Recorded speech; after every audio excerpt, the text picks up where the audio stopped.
મહાકાળ એજ્યુકેશનમાં આપણું સ્વાગત છે. આપ અમારી ચેનલમાં જોડાઈ રહ્યો એ બદલ ખૂબ ખૂબ અભિનંદન. મિત્રો, આપણે વાત કરીશું વિજ્ઞાનના પ્રશ્નો અને રોગ વિશે વાત કરીશું. અગાઉ આપણે વાયરસ તેમજ લીલ અને બેક્ટેરિયા પ્રજીવ વિશે વિડીયો અપલોડ કરેલા છે, જોઈ લેજો. આ સાથે આપણે વિડીયો સ્ટાર્ટ કરી દઈએ છીએ.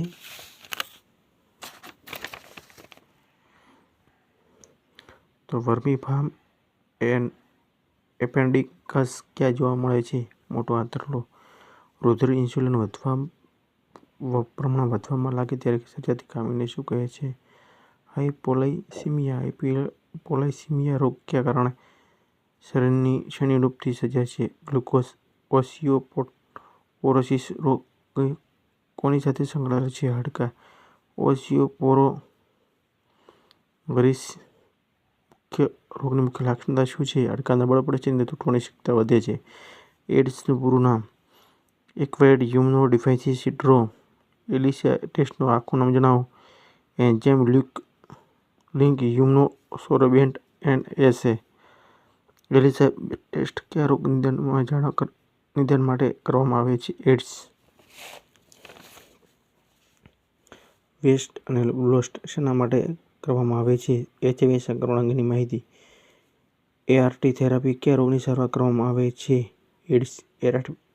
એઆરટીનું પૂરું નામ? Anti radiotherapy. જનન રોગો કયા છે? Gonorrhoea, syphilis, AIDS. હાથપગ રોગ કોના કારણે થાય છે? ફાઇલેરિયા બેક્ટેરિયાઈ કૃમિ. ફાઇલેરિયા બેક્ટેરિયાઈ કૃમિનો ફેલાવો કયા મચ્છરના કારણે થાય છે? ક્યુલેક્સ મચ્છર. કેન્સરગ્રસ્ત લોકોને શરીરમાં પ્રવેશ્યા બાદ શરીરમાં ફેલાવવા માટે જે સમય લાગે તેને શું કહે છે? લેટેન્ટ પીરિયડ. લ્યુકેમિયા શું છે? રુધિરનું કેન્સર. લ્યુકેમિયા થવા પાછળનું કારણ શું છે? રુધિરના શ્વેતકણોની સંખ્યામાં વધારો થવાથી. અધિચ્છયી પેશીના કોષોની અસામાન્ય વૃદ્ધિથી થતું કેન્સર કયા નામે ઓળખાય છે? કાર્સિનોમા. મધ્ય ગર્ભસ્તરમાં ઉત્પન્ન થયેલી પેશીમાં થતી અસામાન્ય વૃદ્ધિના કારણે કયું કેન્સર થાય છે? સાર્કોમા. કેમોથેરાપી રોગ કયા સાથે સંકળાયેલ છે? કેન્સર. ટર્નર સિન્ડ્રોમની ખામી શું છે? સ્ત્રીમાં રંગસૂત્રોની સંખ્યા 42 હોય. ટર્નર સિન્ડ્રોમની ખામીનું મુખ્ય લક્ષણ કયું છે?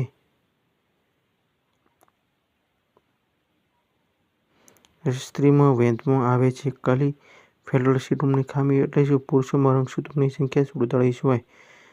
ક્લીફેલ્ટર સિન્ડ્રોમ ખામીનું મુખ્ય લક્ષણ શું છે? પુરુષમાં અશક્તતા આવે છે. રુધિરમાં લાલ રક્તકણોના ઉણપના કારણે કયો રોગ થાય છે? એનિમિયા.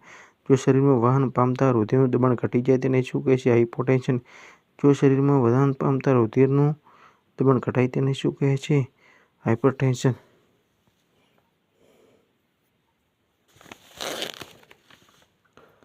હંગસ્ટન રોગ કયા અંગ સાથે સંકળાયેલ છે? મગજ. હંગસ્ટન રોગ કોના વારસાગત છે? સાચું છે.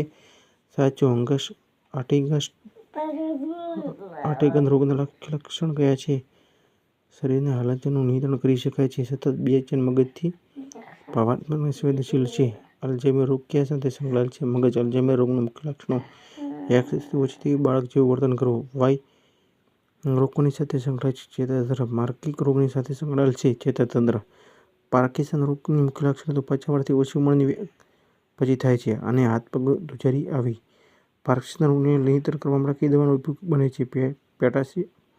પેસિટાન અને લેવિડોપા.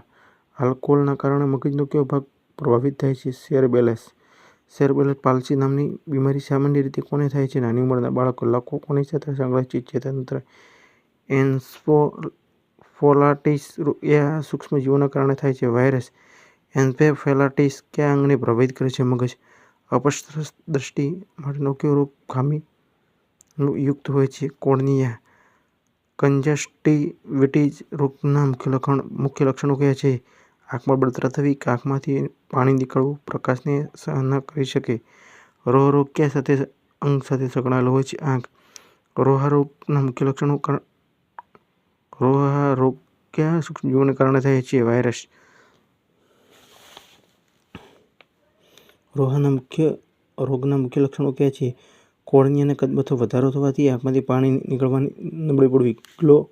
ગ્લોકોમા કયા અંગ સાથે સંકળાયેલો છે? આંખ. ગ્લોકોમા મુખ્ય લક્ષણ શું છે? આંખના ડોળા પાણી પ્રવાહી જવાથી દુખાવો અને દ્રષ્ટિ ધીમી ઓછી થાય છે. CLTનું પૂરું નામ જણાવો. Selective laser લ્યુકોપ્લાસ્ટિક. લ્યુકોપ્લેકિયા રોગ કયા અંગ સાથે સંકળાયેલો છે? જીભ. લ્યુકોપ્લેકિયા રોગનું મુખ્ય લક્ષણ કયું છે? જીભ પર ડાઘ પડે છે અને બળતરા થાય છે. ગ્લોસિટા એ કયા અંગ સાથે સંકળાયેલો રોગ છે? જીભ.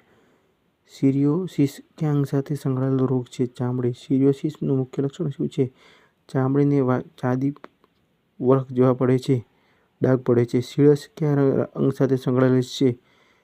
ચામડી. એલિકુટ નામનો રોગ કયા અંગ સાથે સંકળાયેલો છે? ત્વચા. એલિકુટ નામનો રોગ કયા સૂક્ષ્મજીવને કારણે થાય છે? ટ્રાઇફોફાઇટોન નામની ફૂગના કારણે. હર્પીસ નામનો રોગ કયા અંગ સાથે સંકળાયેલો છે? ત્વચા. હર્પીસ નામના રોગના મુખ્ય લક્ષણો રોગના કયા સૂક્ષ્મજીવોને કારણે થાય છે? વાયરસ.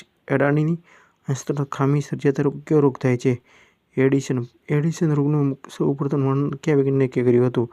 Thomas addition. એડિશન રોગનું મુખ્ય લક્ષણ શું છે? મૂત્ર સોડિયમની પાણી સાથેનો વ્યય થાય છે અને રુધિર ગ્લુકોઝની ઉણપ સર્જે છે. એડાનીની અંશતંત્રની વધુ પડતા સ્રાવથી કયો રોગ થાય છે? એડીમા રોગ. મિત્રો, કોઈ ભૂલ કે મિસ્ટેક હોય તો કોમેન્ટ કરજો. વિડીયો સારો લાગે તો લાઈક અને શેર કરજો.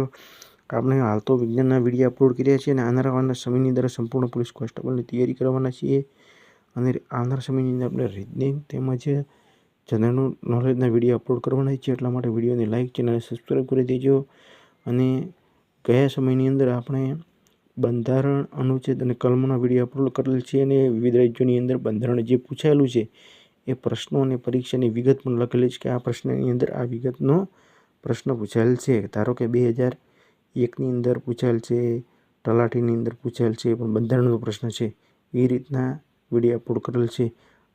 અને મિત્રો, ચેનલ લાઈક, સબસ્ક્રાઈબ અને વિડીયોને શેર કરી દેજો. આ સાથે ફરી મળીશું નવા વિડીયો સાથે.